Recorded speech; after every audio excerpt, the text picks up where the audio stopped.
सबसे पहले आ गया कि इसका नाम बेनाम है.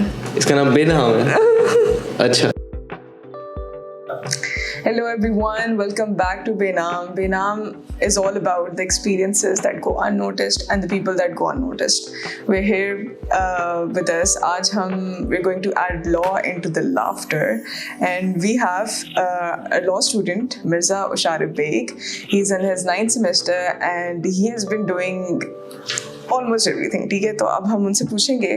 So he has been doing a pedagogy partnership. He has also been working with organizing events, participating in competitions, और he's also interested in a topic that is entrepreneurship in law. So let's ask Usharif. Hello Usharif. कैसी? How are you? पहले तो आप मुझे ये बताएं कि ये इतना मल्टीटास्किंग कैपेबिलिटी आपके अंदर कैसे आई? जब आप यूनिवर्सिटी में आते हो तो आप एज अ स्टूडेंट आप देखते हो कि न्यू अपॉर्चुनिटीज आती हैं, आप उसको ग्रैस्प करते हो, आप कोशिश करते हो कि जितना ज़्यादा आप यूनिवर्सिटी लाइफ को यूटिलाइज कर सकते हो, अपने आप को पॉलिश कर सकते हो, अपनी स्किल्स को पॉलिश कर सकते हो, लोगों के साथ मिल सकते हो, तो आप उसको ज़्यादा से ज़्यादा ग्रैस्प करने की कोशिश करते हो. तो मुझे इंटरेस्ट भी है कॉम्पिटिशन्स में, और जो न्यू इनिशिएटिव्स होते हैं उसके अंदर पार्टिसिपेट करने से आपके लिंक्स बनते हैं, आपके कनेक्शन होते हैं, आप फ्रेंड्स बनाते हो. तो मेरा इंटरेस्ट भी है उस वजह से. मेरी फील्ड भी थोड़ी सी इस तरह है कि एज अ लॉयर आपको कनेक्शंस चाहिए होते हैं, आपको मल्टीटास्क करना पड़ता है. Well, talking about the field, tell me कि ये कहाँ से इंटरेस्ट निकला है? From your childhood, something you tried to learn about and experience के आप as a lawyer you wanted to be. What is there something जो बहुत justice नहीं था आसपास? नहीं. So the thing is, my father is also a lawyer. अब ऐसे घर में बड़े होना जहाँ पे कोई लॉयर हो, someone in the field of law, जो आप लॉ के अंदर बड़े होते हो, आपकी जो कन्वर्सेशंस होती हैं, आपके जो बड़े बात कर रहे होते हैं, केसेस की बात हो रही होती है, थानों की बात हो रही है, कत्ल हो गया, मर्डर हो गया, इस तरह की चीज़ें.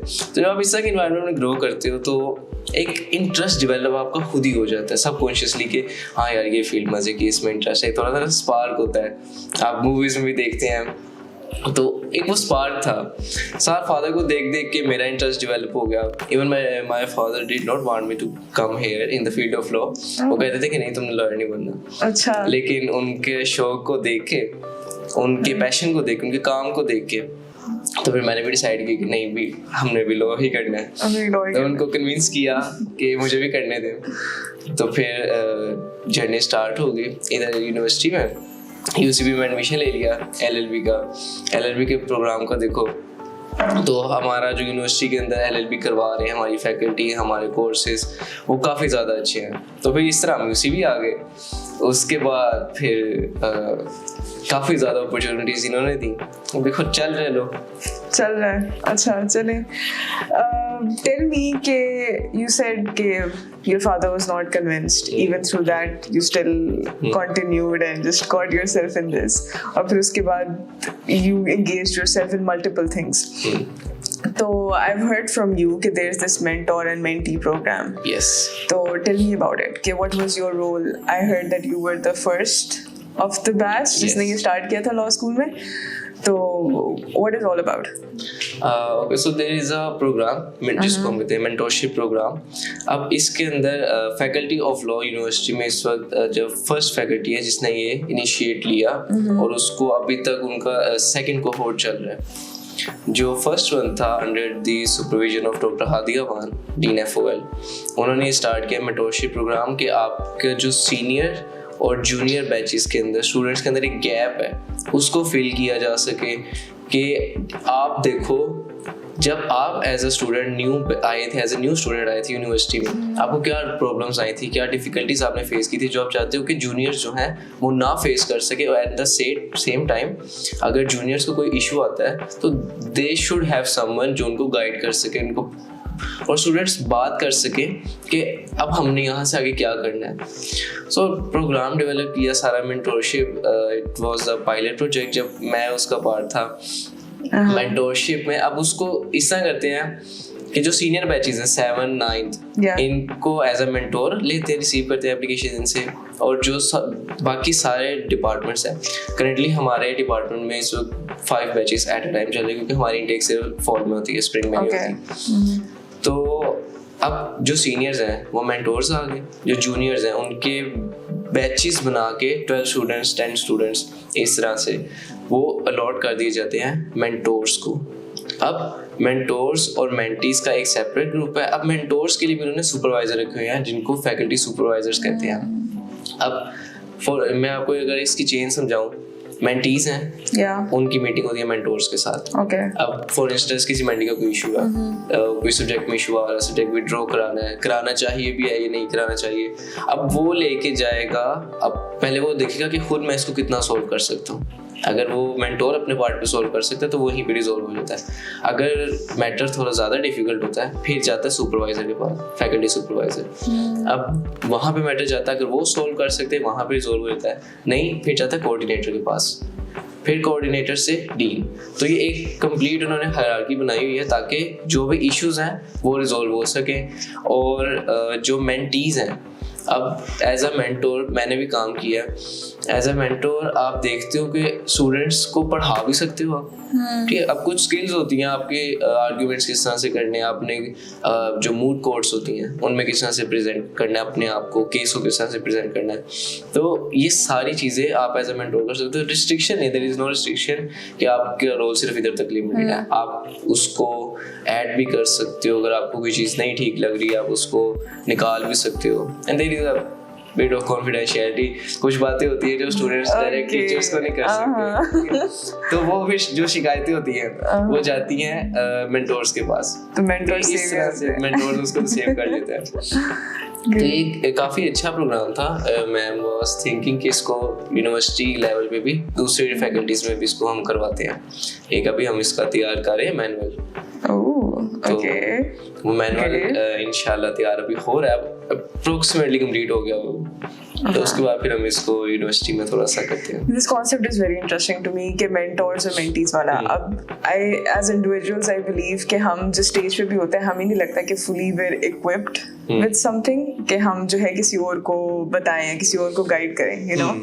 So you being you're in your 7th, right, at the time, so how did you have the confidence कि you know I'm also figuring out life on myself, अभी मैं भी 7th में हूँ, I just got doing this law degree, मेरे लिए बहुत सारे questions हैं, तो how did you feel कि you could be the person to guide जो नए students आ रहे हैं, being yourself as a learner at that time?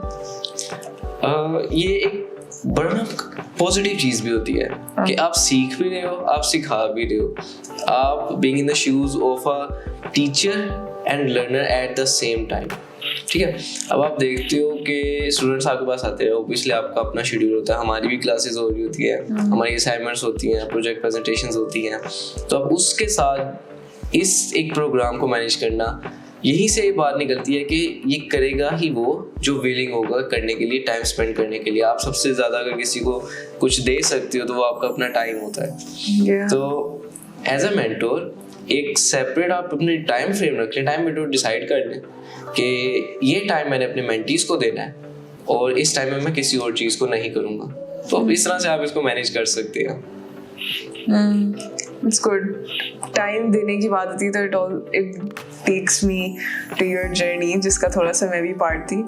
But tell me कि I've seen you contributing to society, ठीक है, social जो impacts हो रहे हैं। So where did that come from? And why do you think as a student it's valuable at this point to be involved in these things? अच्छा, मैंने starting में एक बात की थी कि यूनिवर्सिटी में आपके पास अपॉर्चुनिटीज़ आती हैं काफ़ी ज़्यादा, तो जितना ज़्यादा आप उसको कैश कर सकते हो उतना ज़्यादा कैश करना चाहिए। अब जो सोशल वर्क है, मेरे ओपिनियन में एक स्टूडेंट को अपना जो मिड डिग्री के सेमेस्टर्स होते हैं ना, 5, 6 या 4 to 5, 1 साल आपको लगाना चाहिए सोशल वर्क में, सोसाइटीज़ वर्क में। आपकी स्किल्स पॉलिश होती हैं, आप लिंक्स बनाते हो, आपको लोगों से मिलना आता है। If a person is introvert वो एक्सट्रोवर्ट हो जाता है काम कर अब it was my 5th semester. 5th semester पहले मैंने कुछ भी नहीं किया। सोसाइटी बोरिंग है, वो काम करवाते हैं, ये करते हैं, वो करते हैं, ये जो हमारा जनरली कंसेप्ट चल रहा होता है स्टूडेंट्स के दरमियान में भी कि यार नहीं सोसाइटीज़ में नहीं जाना, वो सिर्फ काम करवाते हैं। अब 5th सेमेस्टर मैंने डिसाइड किया कि चलो यार देखते हैं ना, जाके देखें क्या है।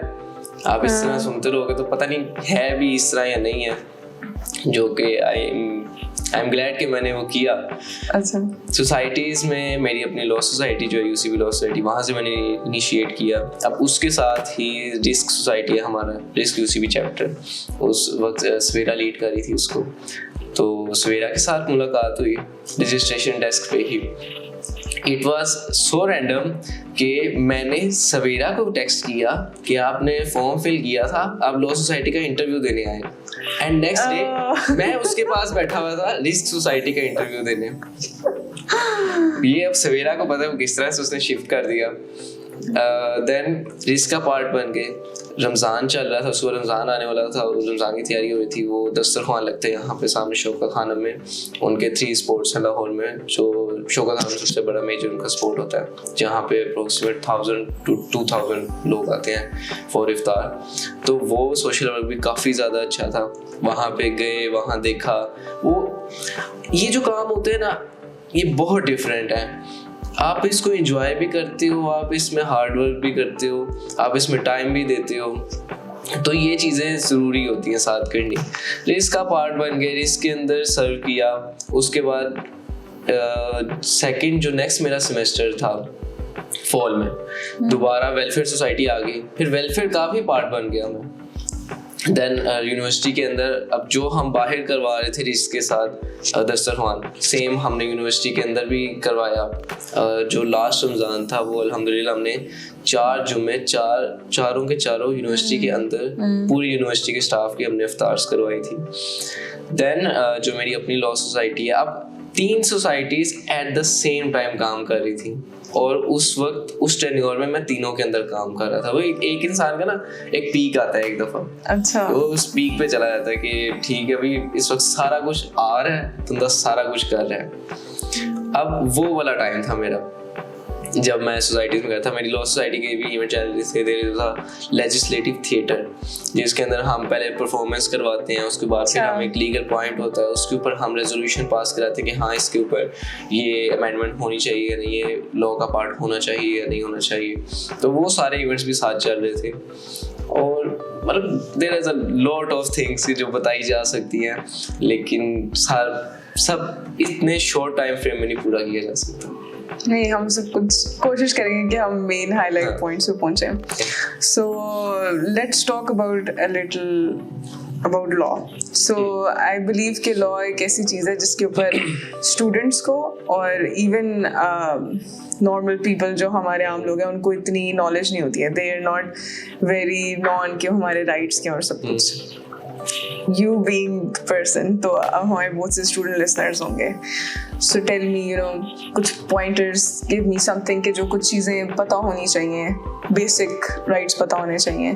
What are something that you have learned कि जो लोगों को नहीं पता होता और जो पता होना चाहिए? ठीक है, अच्छा, एज अ सिटीजन ये कुछ चीज़ें होती हैं जिसके लिए आपको लाजमी नहीं कि उसी फील्ड का होना चाहिए, ठीक है। अब जो आपके लॉज होते हैं सिटी के, ठीक है, कंट्री के, अब वो कुछ बेसिक्स होते हैं जो फंडामेंटल्स होते हैं, वो आप सारों को होने चाहिए एज अ जनरल नॉलेज। कि फॉर इंस्टेंस कल को आपको कोई इंटरेक्शन करना पड़ जाता है पुलिस के साथ, किसी लॉयर के साथ, कोई आपका डिस्प्यूट अराइज हो जाता है, उसको आपने किस तरह से हैंडल करना है। अब यूजुअली हम लोग देखते हैं पाकिस्तान में कभी भी कुछ भी हो जाता है, ठीक है। अब सिचुएशन भी आती हैं, हम बहुत ज़्यादा सुनते हैं 144 नाफिज हो गई है, अब इधर इतने लोग नहीं इकट्ठे होंगे, अब धरने हो रहे हैं, कोई नहीं भी था उसका पार्ट, वो उसको ले गए साथ। अब बंदा क्या करे। ज़्यादातर जो होते हैं जो बहुत ज़्यादा इनोसेंट होते हैं ना, इनोसेंट में इस सेंस में कह रहा हूँ कि इनोसेंट अगर हम उसको देखें तो उसको हम इग्नोरेंस कह सकते हैं, जो कि नहीं होनी चाहिए, बुरी चीज़ है कि आप इतने ज़्यादा ही शरीफ हो जाओ कि अगला आपको खा जाए, ठीक है। अब कुछ चीज़ें हमारे लोगों के अंदर मिसकंसेप्शन बहुत ज़्यादा है, उनको पता नहीं होता लोगों का, और वो कर रहे होते हैं और वो वायलेशन कर रहे होते हैं ये समझ के कि नहीं हमारा हक है ये, और कुछ लोग कोई एक्शन ही नहीं ले रहे होते कि नहीं हम कर ही नहीं सकते। ये 2 एस्पेक्ट्स जो एक्सट्रीम हमारे यहाँ पाए जाते हैं। अब अगर हम बेसिक्स को देखें तो आपके कॉन्स्टिट्यूशन के अंदर फंडामेंटल राइट्स हैं, आर्टिकल 8 से आर्टिकल 28 तक। ये एक उन्होंने फंडामेंटल राइट्स का चैप्टर बनाया हुआ है जो आपको बताता है freedom of speech, freedom of movement, right to education, right to privacy, right to business. आप काम करते हो, आप इस कंट्री में बैठ के काम कर रहे हो, कैसे काम कर रहे हो आपको पता होना चाहिए ना कि हाँ मेरे ये इन्होंने मुझे राइट्स दिए हो या गवर्नमेंट ने, स्टेट ने, तो इसके अकॉर्डिंग मैं कर सकता हूँ। कल को आप यहाँ बिजनेस कर रहे हो, कोई आगे कहता है कि नहीं आप बिजनेस उठा दो ना, आप काम नहीं कर सकते, क्या कहोगे उसको?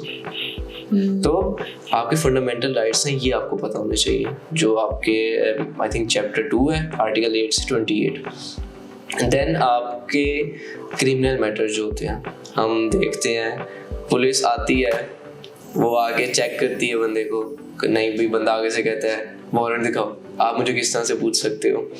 अब हमारे लॉ के अंदर इतनी ज़्यादा एक्सटेंसिव चीज़ें हैं कि अब देखो, अच्छा मैं आपको थोड़ा सा ना लॉ का स्ट्रक्चर बताता हूँ। वी हैव कॉन्स्टिट्यूशन, कॉन्स्टिट्यूशन के बाद आप कॉन्स्टिट्यूशन आपको बेस प्रोवाइड करता है कि हाँ ये हमारे स्टेट का स्ट्रक्चर है। 3 हमारे मेन ऑर्गन है, लेजिस्लेचर, एग्जीक्यूटिव एंड जुडिशरी। ये हमारे 3 मेन पिलर हैं स्टेट के। अब लेजिस्लेचर का काम है लेजिस्लेशन करना, अपने लॉज बनाने हैं, सारे जो कानून बनाना है वो आपका लेजिस्लेशन करेंगे। अब लेजिस्लेशन जो लेजिस्लेचर है उसके अंदर आपके आते हैं पार्लियामेंट और नेशनल असेंबली। अब अगर इसको भी इससे भी पहले हम देखें तो आपका एक सेंटर है, एक फिर आपके 4 प्रोविंस हैं। अगर हम पाकिस्तान को लार्जर स्केल पे देखें तो कैपिटल इस्लामाबाद और आपके प्रोविंस जो पंजाब, सिंध, सरहद, बलूचिस्तान और केपी के। फिर अब लेजिस्लेचर इस तरह से डिवाइड है, there is a federation and there are provinces. Federation के अंदर फेडरल गवर्नमेंट देख रही होती है, जो प्रोविंसेस होते हैं उसको प्रोविंशियल गवर्नमेंट देख रही होती है। अब जो फेडरेशन है, फेडरल लॉज और ये सारा कुछ, पार्लियामेंट और नेशनल असेंबली जो आपके कैपिटल में काम कर रहे हैं, वो आपका एक सारे फेडरल लॉज देख रहे होते हैं, फेडरेशन को देख रहे होते हैं और प्रोविंसेस को भी देख रहे होते हैं। देन आपके प्रोविंशियल असेंबलीज आती हैं जो प्रोविंसेस के अंदर लॉज बना रही होती है। अगर हम देखें हमारे पंजाब के लॉज डिफरेंट हैं, इस्लामाबाद के लॉज डिफरेंट हैं, सिंध के लॉज डिफरेंट हैं। तो ये लेजिस्लेशन इस तरह से काम कर रही होती है ब्रीफली। देन आपके पास आए थे एग्जीक्यूटिव। एग्जीक्यूटिव में आपके होते हैं प्रेसिडेंट, जो हेड होता है प्रेसिडेंट, आपका सदर। फिर देन थर्ड ऑर्गन है जुडिशरी का। अच्छा, लेजिस्लेशन ने लॉज बना दिए, अब क्या करेंगे? लेजिस्लेशन लॉज बनाएगी, एग्जीक्यूटिव उसको इम्प्लीमेंट करेंगे। आपकी जो पुलिस होती है, आपकी जो एजेंसीज होती हैं, FIA, CIA, ये सारे। देन आपकी जुडिशरी अब इम्प्लीमेंट हो रहे हैं। अब कोई डिस्प्यूट आ जाता है, उसको किस तरह से रिजोल्व करना है, फिर आता है काम जुडिशरी का। ये इस तरह से हमारा एक स्ट्रक्चर बना हुआ है जो लॉ काम कर रहा होता है। देन मैं बात शुरू की थी लॉ से, कॉन्स्टिट्यूशन आ गया, उसके बाद हम लॉ की ना काफी ज्यादा डोमेन्स हैं। आप अगर बहुत ज्यादा ब्रॉड देखो, क्रिमिनल, सिविल, देन आपके पास क्रिमिनल तो साइड पे हो गया ना, उसके बाद फिर सिविल के अंदर बहुत ज्यादा कैटेगरीज आ जाती हैं। आपके पास एक तो सिविल हो गए, फैमिली डिस्प्यूट्स होते हैं, देन कमर्शियल डिस्प्यूट्स होते हैं, बिजनेस डिस्प्यूट्स होते हैं, रेंट के जो आपके मैटर्स होते हैं। तो there is a lot of in the umbrella of civil laws. अब क्रिमिनल का मैं थोड़ा सा बताता हूँ आपको। क्रिमिनल में आपके फॉर इंस्टेंस हम देखते हैं, अब लॉ क्या है क्रिमिनल के अंदर? सबसे पहले आपके पास है PPC, पाकिस्तान पीनल कोड, जो आपको बताता है ऑफेंसेस क्या क्या है। एक बंदा दूसरे को मार देता है, हम कत्ल देखते हैं, कभी कत्ल हो गया 302 लग गई है, कोई फ्रॉड करता है हम कहते हैं 420 लग गई। ये है क्या 420 और 302? ये सारे बेसिकली ऑफेंसेस है जो पाकिस्तान पीनल कोड के अंदर मेंशन किए हुए हैं कि अगर आप ये करोगे, किसी को मारोगे, तो ये आपका ये ऑफेंस होगा। आपने 3-4 लोगों ने मिलके मारा है तो उसका ये ऑफेंस होगा। डकैती की है, उसका ये ऑफेंस होगा। देन अब एक ऑफेंस हो जाता है, कमिट हो गया क्राइम, अब उसका प्रोसीजर क्या है वो आपको बताता है CRPC, क्रिमिनल प्रोसीजर कोड।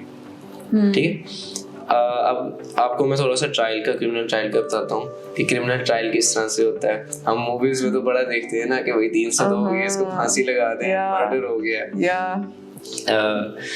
अब क्रिमिनल जो मैटर है वो इनिशिएट 2 तरीके से हो सकता है। जो यूजुअली इंडिविजुअल देखते हैं FIR को, पर्चा हो गया, पर्चा करा दो, इस पे तो पैक करने इसको पर्चा करा दो। पर्चा FIR कहते हैं, फर्स्ट इंफॉर्मेशन रिपोर्ट। आप एक एप्लीकेशन देते हो जाके पुलिस स्टेशन में जो भी आपका एरिया में लग रहा होता है, देन FIR रजिस्टर होती है। FIR के बाद इन्वेस्टिगेशन स्टार्ट होती है। उसके बाद उसकी एक इन्वेस्टिगेशन रिपोर्ट बनती है अंडर सेक्शन 173 ऑफ CRPC, उसको चालान कहते हैं। वो एक रिपोर्ट तैयार होती है इन्वेस्टिगेशन की कि हाँ इसके ऊपर इतना मटेरियल है, क्राइम सीन हुआ है, मर्डर हुआ है, वो आप देखते हैं, वो बाउंड्रीज बना देते हैं, फिर उसकी बॉडी पड़ी होती है, वहाँ से आप इन्वेस्टिगेशन स्टार्ट होती है। जो मटेरियल उधर आसपास पड़ा होता है, गोली पड़ी हुई है वो उठा ली उन्होंने, उनके सैंपल्स वो फिर फोरेंसिक में जाते हैं, वो सारा एक इन्वेस्टिगेशन का प्रोसेस कंप्लीट होता है। फिर एक बनती है रिपोर्ट, चालान 173 का 173 सेक्शन 173 का, इसको 173 का चालान कहते हैं। वो फिर जमा होता है मजिस्ट्रेट के पास। फिर एक आपका होता है defence, prosecution and defence. Prosecution state होती है, जो क्रिमिनल मैटर्स होते हैं उसमें स्टेट पार्टी होती है, और डिफेंस जो भी बंदा होता है वो कहता है कि भाई मैं इनोसेंट हूँ। लॉ के अंदर एक फ्रेज यूज किया जाता है कि innocent is the favourite child of law, और दूसरा भी इनोसेंट टिल प्रूवन गिल्टी। जो फर्स्ट वाला है innocent is the favourite child of law उसको बहुत फेवर करता है। क्यों? प्रोसिक्यूशन का काम होता है उसने कहना है इसने ये जुर्म किया है, इतनी ये एविडेंस है, ये गवाह आए हुए हैं, ये हमारे पास सारा ऑन रिकॉर्ड है। डिफेंस का काम है उसने सिर्फ डाउट क्रिएट करना है। उसने जरा सा डाउट कर दिया, क्रैक कर दिया, उसका केस हो गया। ठीक है, इस तरह से थोड़ा सा क्रिमिनल सिस्टम हमारा वर्क करता है। देन उसका ट्रायल किया जाता है, मजिस्ट्रेट के पास पहले जाता है। अब एक कंसेप्ट बेल का भी होता है। अब कुछ ऑफेंस होते हैं, लॉ बहुत ज्यादा वास्ट है, बहुत ज्यादा। अभी मैं बिल्कुल बेसिक लेवल पे आपको बता रहा हूँ, बिल्कुल बेसिक लेवल। अब कुछ ऑफेंसेस होते हैं वो बेलेबल होते हैं, कुछ ऑफेंसेस होते हैं वो नॉन बेलेबल होते हैं। अब फॉर इंस्टेंस अब एक बंदे ने कत्ल किया, जो नॉर्मल बंदा है, नॉर्मल लेमैन है, उसके ज़हन में आता है हाँ उसने तो गोली मारी होगी, वो बंदा मर गया, वो खून पड़ा हुआ नीचे।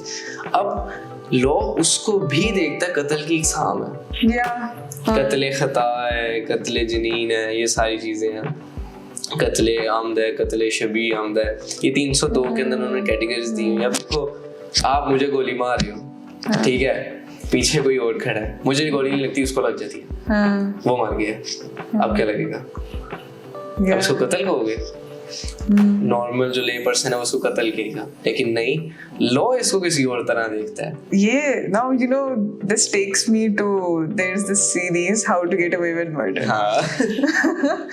वो मुझे I watched it for like 1 season 2 season.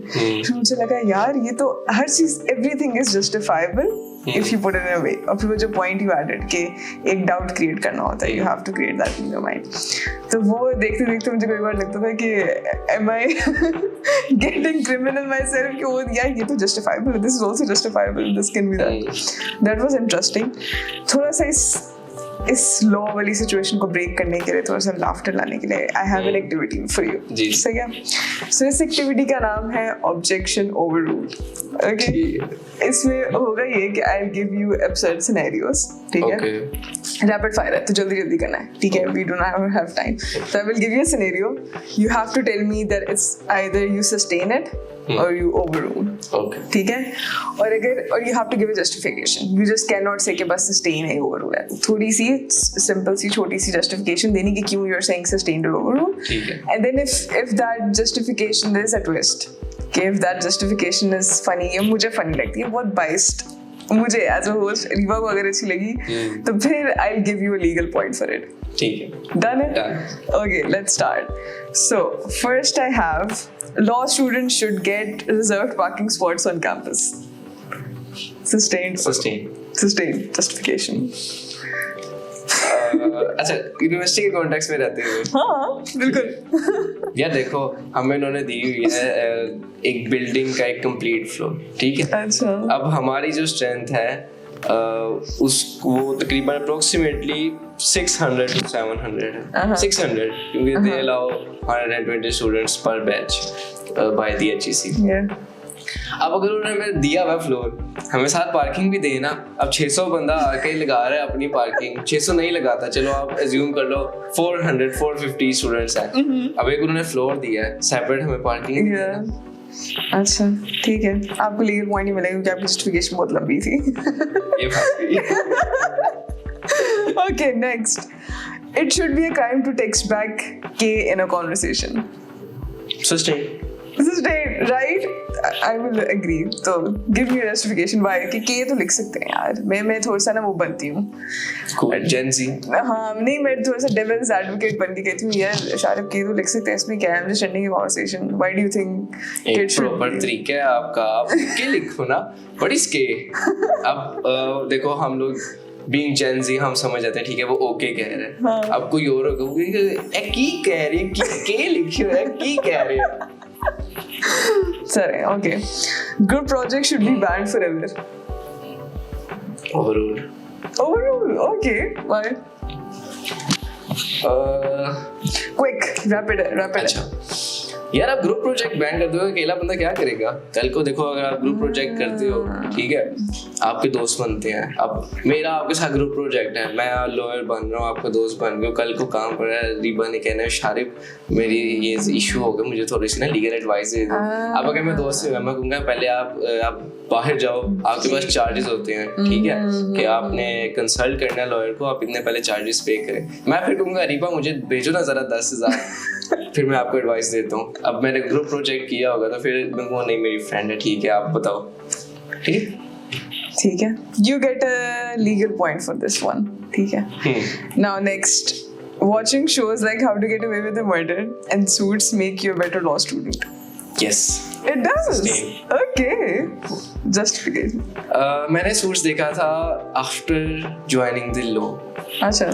तो एक थोड़ा सा ना लग्जरीज आ जाती है आपके कि यार नहीं हार्वी स्पेक्टर बने, तो आपको फायदा होता है. अब देखो कौन उसको किस तरह से परसीव करता है. मैंने उसको बहुत अच्छे तरीके से परसीव किया था. मैं कहता हूँ हार्वी बन, इंस्पिरेशन में थोड़ी सी हार्वी. अच्छा. तो सस्टेन. ओके. लास्ट हमारे पास है. This is pineapple on pizza should be band. Overruled और sustained. Overruled. Why pineapple? You like pineapple? No, it should be banned. Not on pizza. Yeah.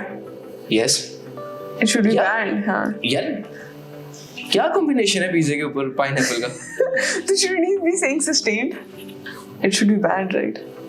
I'm saying it should be banned. It should be banned. Yeah. Sustain. मैं better हो गई. सिर्फ इस conversation से मुझे पता चल गया sustain और overrule क्या. नहीं पता. I'm kidding. I pointed out your mistake, right? Sustain. ठीक है. Ban होना चाहिए. See. Okay, so this ends our activity, which was objection overruled. Let's get back to our conversation. हमने काफ़ी देर लंबी जो आपकी बातें सुनी हैं कि what is law about, कितने वो होते हैं उसके अंदर. मुझे काफ़ी मज़ेदार पॉइंट्स मिले हैं. But I would ask you one question that as a human being and as a law student, so student or as a human being, you go through several things and several challenges, and there are some experiences that you go through that really redefine you. कोई कभी कभार ऐसे होता है you meet someone, you go through something, or it could be a 5-minute conversation with someone, लेकिन it changes your perspective. Can you share any redefining moment of you in your as a student from first semester till up now your 9th semester? As a student. Yeah, as a student, as a human.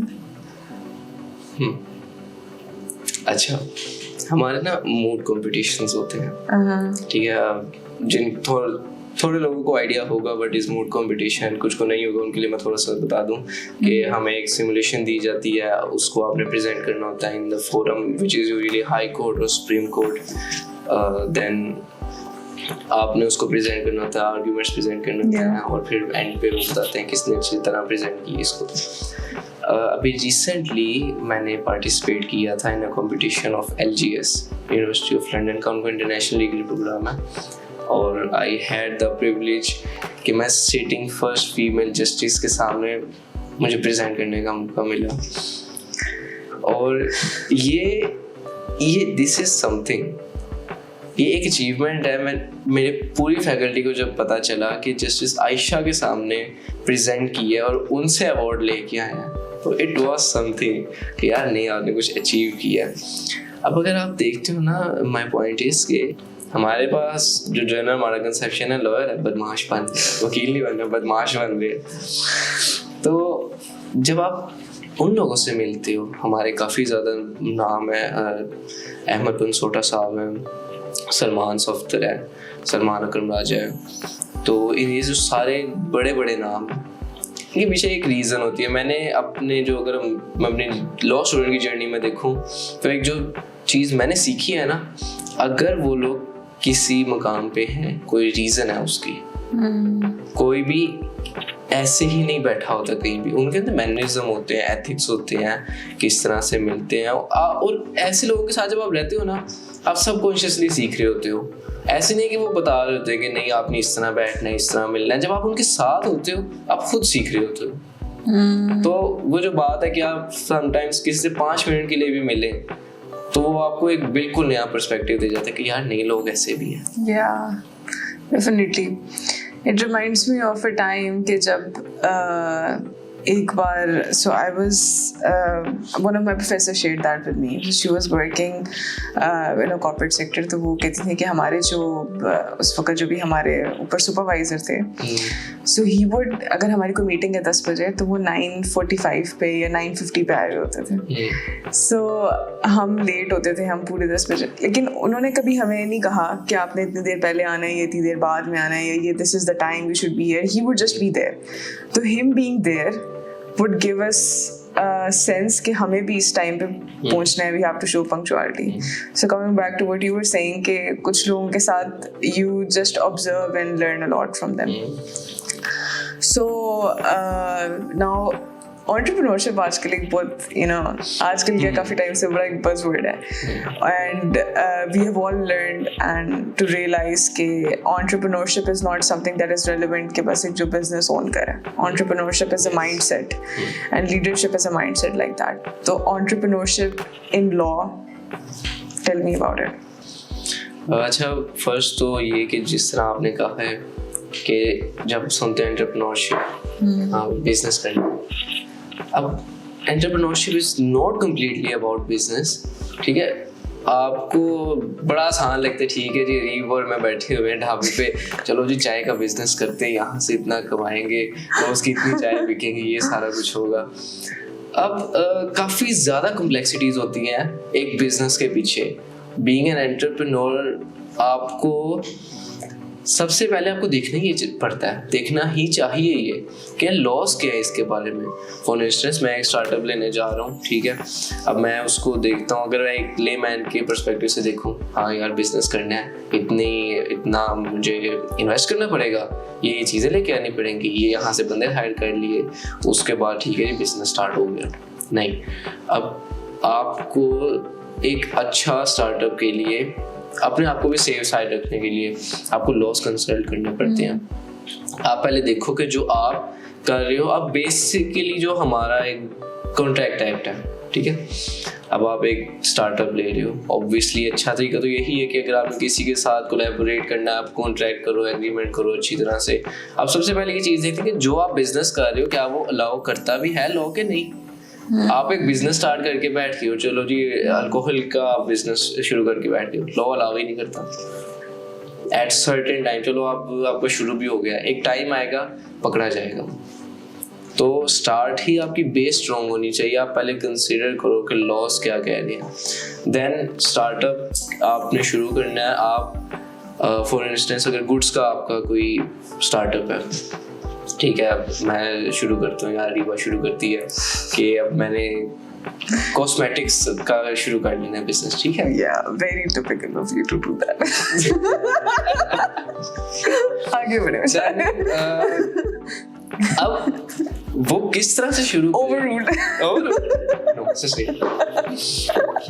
Okay. Then अब वो देखेगी, रीबा को पहले ये देखना चाहिए कि मैं अगर किसी को ऐड कर रही हूँ, किसी के साथ कोलैब कर रही हूँ, सबसे पहले तो मैं उसको करूँ एग्रीमेंट, उसको पकड़ूं कि हाँ भी अब ये काम है, ये इस तरह से चलेगा।